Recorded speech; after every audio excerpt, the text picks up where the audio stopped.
Hello, and welcome to my channel. My name is Christy, and I'm living in New South Wales, Australia with my husband, and we still have two of our children and still living at home. They're adult children, I might add, but young adults. So I thought that I might share what our family had for dinner this week based on the grocery haul, which we uploaded a little bit earlier. Now, just for reference, we are trying to include more fruits and vegetables in our diet and a lot less processed foods. But as I said, I don't live alone, so we need to be realistic about what everyone's willing to embrace all at once. So we're making small changes, but I think we made a really good start this week. I have nothing recorded for Monday. It was one of those leftover days. I wasn't feeling very hungry myself. I simply had a sandwich. For the Tuesday, we decided to use the very last meal I had in the freezer from the year prior. It looks like I'd made this around the 20th of December, and this is a spinach and chicken lasagna. So we heated that up, and I just served mine on the plate with some lettuce, carrot, cherry tomatoes, bit of feta cheese, and some beetroot by the looks of it. And hubby had his with some garlic bread.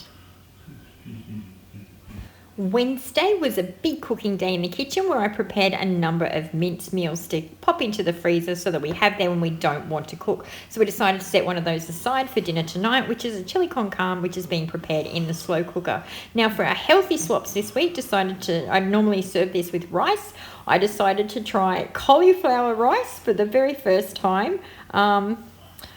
That's all I'm going to say about that. It's definitely not rice, but I suppose it was a much healthier option. So we prepared that as per the directions on the packet.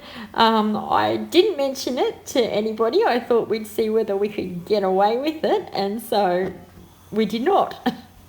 But we've tried it now. I think I could get used to it. It's just different. That's all, something to get used to.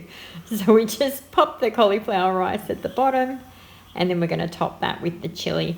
Unfortunately, because I did add extra veggies to this chili, which I wouldn't normally have done, like the grated carrot and the grated zucchini in there as well with the other veggies that I typically put in there, it was a little bit more watery than I'd like it to be. That was my fault. I should have thought ahead of that and actually not added in the added water, which I did, just following the usual recipe. So as an extra swap here as well, instead of just popping the sour cream on top of mine, I did a bit of a swapsy over. So mine actually has the Chobani natural Greek yogurt in place of the sour cream, and that's an easy swap to make because as much as I eat the Chobani yogurt, it does taste a lot like sour cream unless you've got some mixing that with some fruit or you're putting a little pinch of stevia in there or something. That's that's what it tastes like to me. It's not particularly pleasant. So I topped mine with half of an avocado, and then I ended up topping hubby's with just some shredded cheese for him. Now, yes, he absolutely left all of that rice at the bottom of his bowl. I said, "Oh, is there something wrong?" He's like, "There's something wrong with the rice." I'm like, "Well, it's not rice, it's cauliflower rice," but he was not a fan. So there it is at the end, all plated up and ready to go. So that was us for Wednesday night. For Thursday night, we decided to go with the Italian chicken bake, which I have made a couple of times before. And that's from that recipe book from Annette Sim. It's simply too good to be true. I understand they're all half price at the moment, which is a bit of a bargain, but here's everything that went into it. Now, the recipe doesn't actually call for spinach, but I had so much spinach in the house, it just made sense to try and add that as well. They're just Italian herbs there. Now this, I'm pretty sure you can actually get this recipe on her website because it's the one I found that convinced me to buy the Cooking for One or Two People books because it's just perfect for hubby and I at this stage in our life. So I've got the macaroni cooking there, and while that's done, I start frying up the onions, the capsicums, and the zucchini. So that's looking very colourful. You don't notice the veggies so much when they're in things, which is how I've always done it. But normally I would grate things. I'm trying to be a bit more of an adult about it now and just cube things. Small cubes, not huge chunks, but we're growing up a little bit. Eventually we hope that we can just eat this stuff. But there it is with all the spinach in it, and you're just going to pop that into a baking dish and then top with cheese. That goes into the oven for usually about 20 minutes or something, but I thought I'd set my timer and I actually hadn't, so I over browned it a little bit, but it still tasted fine and delicious. I've frozen this before and it comes out okay to use as like a lunch meal as well. So I just served mine with a little bit of lettuce, tomato, carrot and avocado, and hubby just had his just plain, just how he likes it. And that was Thursday. So after dinner, I did enjoy a fruit-based dessert though. I've made these up. These are the last two. These are like banana boats with peanut and chocolate on top, and I've been snacking on them as a ice cream replacement as I'm trying to do healthier desserts. Okay, so Friday rolls around and we try and do a brand new recipe, and this is also from one of the Simply Too Good to Be True Eating for One or Two People books, and it is the Thai pork balls. So there's all the ingredients there. All of this I think was in my grocery haul for this week. So I've committed to trying at least one new meal or recipe or food or something at least once a fortnight. So this week, all in all, I actually ended up making 2 meals I've never made before, although Sunday night meal's very similar to one that I do actually make. But I'd never made this before. It was something new, and actually pork mince just isn't something that I normally buy either. So we just combined all the ingredients there into the bowl and mixed them all together. So because this was from the Eating for One or Two People, it only actually used 250 grams of the pork mince. So I had a bit left over, and look, honestly, I probably wasn't going to do anything with it. And I had all the ingredients there, so I end up at the end actually making up another batch just to pop into the freezer. So at this point, I just wanted to get these done. I knew that tonight I was also going to make a side dish and some other and a dipping sauce, but we hadn't been for a walk yet and it was starting to get late. So what I was doing was just prepping the meatballs, which I do. I roll them out, so there's 8, so we'd get 4 each. Plus, of course, I made another 8 to shove into the freezer.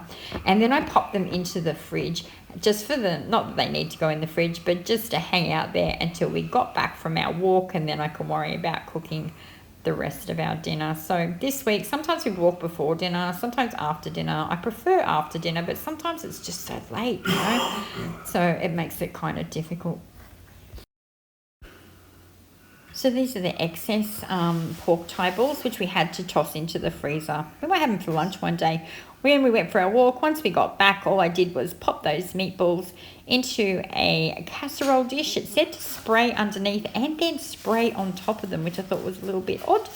And pop them into the oven and then get started on the side. So I've decided to go with a Thai pineapple fried rice, which I grabbed from Recipe Tin Eats. As I think I've mentioned before, I use a lot of her recipes. And so here's all the ingredients for that there. So I knew I was going to do this, so I had actually cooked the jasmine rice the night before and left it in the fridge overnight. And I already had everything else there, so ready to go. So that was pretty easy. Tossed it in my wok. And it was ready to go for a side.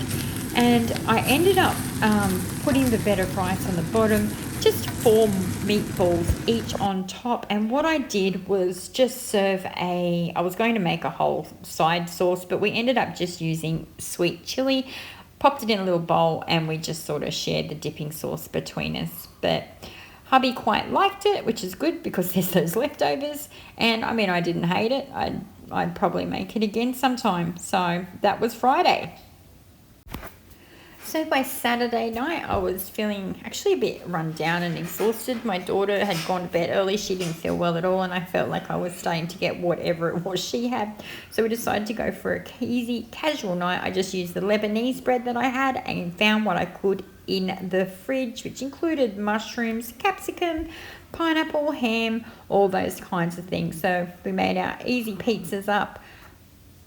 There it is there. So I made a supreme one and I made a Hawaiian one, and I was just going to cut them all up and everyone could just help themselves to whichever they preferred. I still have 3 of those Lebanese breads left, so I end up making 3 to keep in the freezer. Again, a lot of this week's meals have gone into the freezer, so all the extras. So quick 20 minutes in the oven and they are done.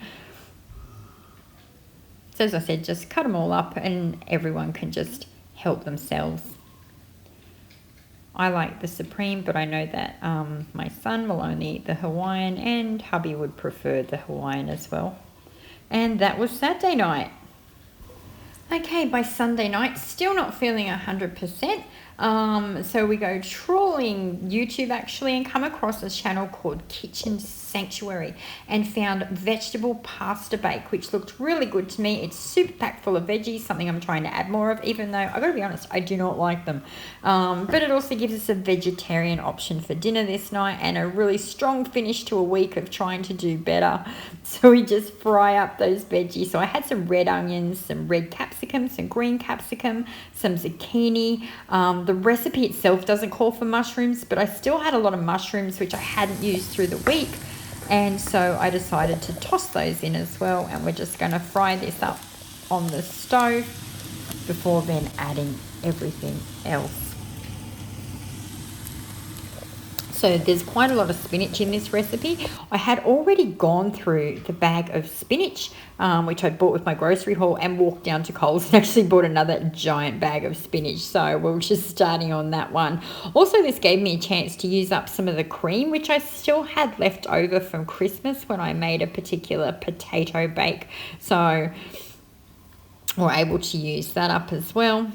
Combine all this into my overflowing saucepan here, and this is the biggest saucepan I had with the deeper sides, but I still managed to get spinach and sauce baked onto my stovetop.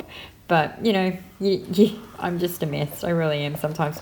Okay, so here it is when all of that spinach has wilted down, and it is very packed full of vegetables. So I would say this is a home run for trying to get more vegetables into our diets. So pop it into a baking dish. This is my new Pyrex dish. I've given it a spin for the first time, and top it with, there's a lot of cheese on this. There was 100 grams of the mozzarella and then 100 grams of, like, I used a tasty cheese. And yeah, we just served that up with garlic bread because goodness knows there is enough vegetables in there. And we had this before we went for our evening walk, and of course there was so much leftovers that we'll be having this again tomorrow night, and probably I'm going to try and freeze some for lunches or something maybe. And then to finish off the day, we just enjoyed some blueberries, raspberries and blackberries with some natural Greek yogurt. I would normally be having something like ice cream, but I'm, as I said, trying to do better. And that is it for this week's What's for Dinner. Thanks so much for joining in with me, guys. I might actually do a What's for Breakfast next week. I come up with a lot of really interesting things this week. I'm not usually a brekkie eater, but I had a lot of veggies in those breakfasts as well, so I thought maybe that might be something interesting and different. But we'll see how we go. Guys, please leave me a comment down below if you like this kind of content. Let me know what you want to see more of. Thank you for joining me today. Please consider giving this video a thumbs up. Now on the screen right now is actually a kale smoothie, and I have to tell you that's the first time I've ever had kale in my life. So big week for me in trying new things. I'll see you in the next video, guys. Bye bye.